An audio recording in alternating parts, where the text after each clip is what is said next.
Oi, oi pessoal, tudo bem? Vamos dar continuidade à nossa aula de geografia. Hoje nós vamos falar sobre migrações internacionais no contexto principalmente do Brasil e como que a situação se apresenta em outros lugares do mundo. Vamos lá para a página 12 do livro 1B, ok? Não se esqueçam disso. Como eu sempre falo, peguem marca-texto, lápis, caneta, borracha, caderno, tudo que possa ajudar vocês nesse momento, ok? Vamos lá? Então, a gente tinha visto na última aula algumas características de migrações no Brasil, tá? Principalmente pessoas que. As migrações dentro do nosso território. Aqui nós vamos falar um pouco das pessoas que vieram para o Brasil, tá? Nós falamos anteriormente sobre os japoneses, falamos sobre italianos, alemães, esses grupos étnicos que se instauraram no Brasil. Só que mais recentemente nós tivemos o papel fundamental de dois países para a formação desse movimento migratório de vinda para o Brasil. Primeiramente nós temos o Haiti. Esse mapinha aqui, ele vai exatamente mostrar como que funcionava esse movimento, esse deslocamento populacional. Então você teria a saída de pessoas do Haiti para a República Dominicana, da República Dominicana para o Panamá, do Panamá pelo Equador, do Equador para o Peru, do Peru para o Acre, e a partir do momento que eles adentravam o Acre, nós tínhamos um espalhamento dessas pessoas dentro do território brasileiro. Aí você vai falar, professor, mas por que toda essa burocracia para fazer esse movimento? Eu quero que você entenda que nós estamos falando de uma região coberta pela floresta amazônica, tá? Nós não temos floresta amazônica apenas aqui no estado do Amazonas. Todos esses países aqui da América do Sul, nós temos uma floresta que dificulta o deslocamento dessas pessoas. Então, esse caminho era o mais acertado, por assim dizer. Por que os haitianos vinham para o Brasil? Então, primeiramente, a gente já tem que entender que a situação do Haiti é difícil desde sempre, tá? Ele é um dos países mais pobres do mundo, ok? Uma longa história de instabilidade política que levou à intervenção estrangeira no país a partir de 2004, sob a liderança do Exército Brasileiro. Se você fizer uma rápida pesquisa, você vai ver que várias missões de paz foram feitas com a ajuda do Exército Brasileiro no Haiti. Só que aí as coisas ficam muito piores a partir de 2010.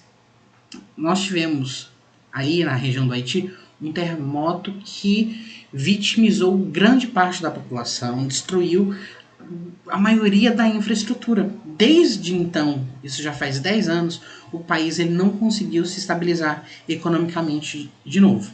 Então, considerando a conexão com o Brasil e a situação de extrema pobreza, milhares de haitianos, mais de 90% de homens, começaram a migrar para o nosso país, chegando pelo Acre e procurando se espalhar pelo interior do território em busca de empregos para poder enviar dinheiro para suas famílias no Haiti.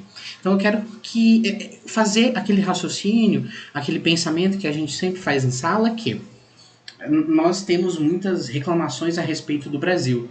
E é interessante você perceber que em alguns momentos da história, o Brasil ele se torna um polo de atração. Então, a situação estava tão complicada que pessoas saíram de outros países e vieram para cá. Porque aqui se apresentava como um lugar de certa estabilidade. Então, é engraçado a gente pensar que se o Brasil ele é visto como estabilidade para alguns países, como é que de fato estava a situação nesses países. Ok? Outro grupo imigrante que ganhou destaque recentemente foram os venezuelanos. Eles começam a vir aqui para o Brasil mais ou menos em 2016. Por que isso? A Venezuela, a gente ouve falar muito disso, uma instabilidade tanto econômica quanto política, ok? A situação não é fácil dentro do país, mas desde 2016 as coisas ficaram um pouco mais complicadas e isso fez com que essas pessoas viessem para cá. Então, alguns grupos só vinham comprar itens essenciais, como alimentos e produtos de limpeza, e retornavam ao país de origem. Isso mostra que itens básicos estavam faltando no país, e como nós fazemos fronteira, então a galera da Venezuela vem aqui para Roraima, alguns compravam alguns elementos, itens de necessidade básica e voltavam para o país, outros vinham por Roraima e iam adentrando o resto do país. Tá? Aqui, esses dois parágrafos são os mais importantes para a gente conversar. Por quê? Quando ocorre essa chegada tanto dos haitianos e dos venezuelanos, aquela ideia que o Brasil e que o brasileiro é extremamente receptivo com o estrangeiro cai por terra. Por quê? A partir desse momento, nós vamos começar a perceber no Brasil um fenômeno de xenofobia muito grande, tá? A crise econômica que a gente teve no Brasil, que a gente ainda vive reflexos dela até o dia de hoje, ali em 2015, passou a prejudicar a geração de empregos no país e levou à volta do padrão de imigrações características na década de 80 e início dos anos 2000. Ou seja, desestimulou a imigração e fez crescer novamente a emigração. Interessante a gente perceber o impacto da questão econômica dentro do nosso país, ok? É muito interessante fazer sempre essa análise, qual que é a realidade de fato do Brasil com essas pessoas que vêm daqui, principalmente do Haiti e da Venezuela. Nós também recebemos muitas pessoas vindas da Síria, tá? Interessante a gente salientar isso, porque agora a gente vai falar um pouco sobre migrações internacionais e aí a gente entra no termo de refugiados. Migrações internacionais. Então, ó, mais de 3% da população mundial vive na atualidade fora de seu país de origem. Então, esse mapinha aqui é para mostrar exatamente como que se dá essa distribuição. Então, o amarelinho indica onde os migrantes internacionais vivem. O vermelho indica a origem dos migrantes internacionais. Ok? Analisando esse esqueminha aqui, a gente percebe, por exemplo, aqui. 2/3 dos imigrantes internacionais vivem na Europa e na Ásia. Faz essa comparação com os Estados Unidos. Quando a gente compara apenas a quantidade de pessoas que moram aí fora dos países, a Europa e a Ásia têm uma quantidade imensa de pessoas que moram fora do seu país de origem, de onde nasceram. América Latina, Caribe e essa região aqui toda, América do Norte, dê uma analisada nesse mapa depois, tá? Seguindo aqui, mundo, imigrantes internacionais. Aqui é a porcentagem de população de pessoas que vieram de outros países. Eu gosto de chamar a atenção para o Canadá. O Canadá é um país que é caracterizado por ter uma certa, como eu posso dizer, aceitam muito bem pessoas que vêm de outros países. E aqui eu quero que você lembre da aula que a gente falou sobre o Canadá, que tem uma população muito pequena para o tamanho do seu território. Uma população que não tem uma quantidade considerável de filhos, e aí o que acontece? Eles precisam de pessoas para trabalharem, para girar a economia do país. Eles aceitam muitas pessoas que vêm de outros países, tá? Então, olha, as migrações internacionais vêm se acentuando desde o fim do século passado, graças a 3 fatores muito importantes. Marquem isso, tá? A melhoria dos meios de transporte e comunicação, o fim da Guerra Fria e a intensificação de novas formas de conflito. Quando a gente fala o final da Guerra Fria, é interessante isso aqui, ó, o leste europeu. Muitas pessoas saem do leste europeu e vão para outros lugares, aqueles países da União Soviética, tá? Da ex-União Soviética. Então, eles saíram de lá e foram para outras partes do continente europeu. Outros tipos de conflitos eclodiram. Se você lembra que a gente já viu isso lá no 9º ano, depois da Guerra Fria, nós vamos ter o que nós chamamos de choque de civilização.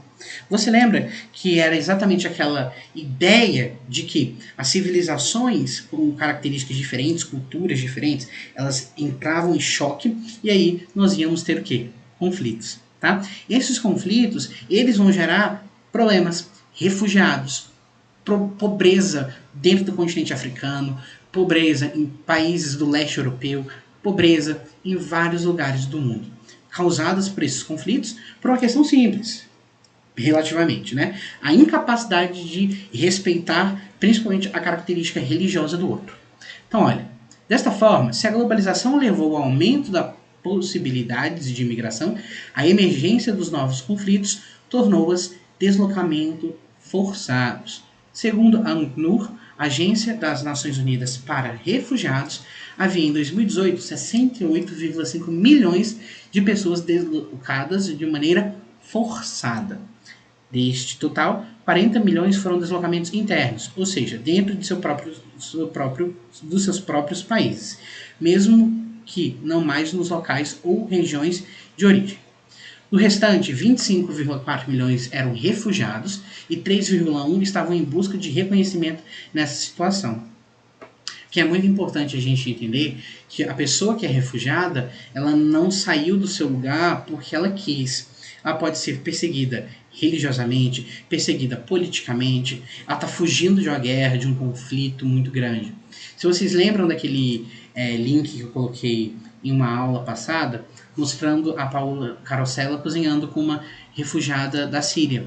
Aquele vídeo é muito interessante, eu peço para quem não assistiu, dê uma procuradinha no vídeo. Ele é muito interessante para a gente ouvir uma pessoa que é refugiada contando o que ela perdeu. Porque quando a gente pensa muitas vezes num refugiado ou numa pessoa que está passando por uma questão de pobreza, a gente pensa que é uma pessoa que não tem nada, um coitado, por assim dizer.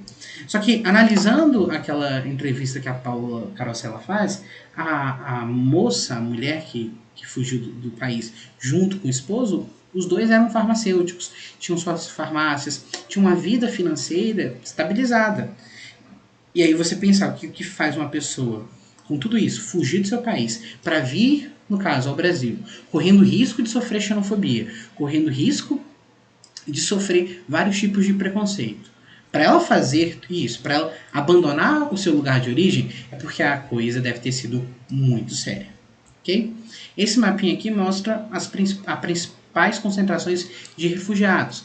A gente vê aqui muitos no Oriente Médio, muitos em lugares da África, do continente africano. Aqui, pessoal, é que a situação é tão ruim num país que é o seguinte, é péssimo em um país, no outro é ruim.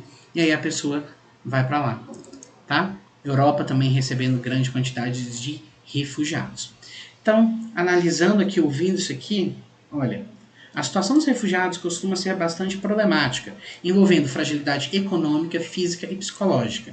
A fuga de regiões de conflito e de perseguição, em geral, inclui a exposição a situações de violência, perda de familiares e abandono da maior parte dos bens. Assim sendo, a proteção a essas pessoas é vista como uma ação básica de garantia dos direitos humanos. No passado, acho que nós vimos 2 documentários, se não me engano, falando sobre a questão da fronteira com o México e mostrando a chegada dos refugiados naquela parte do mar Mediterrâneo na Europa. Ok? Então, pessoal, é isso. Façam os exercícios para mim, que na próxima aula eu faço a correção. Um abraço para vocês e até a próxima.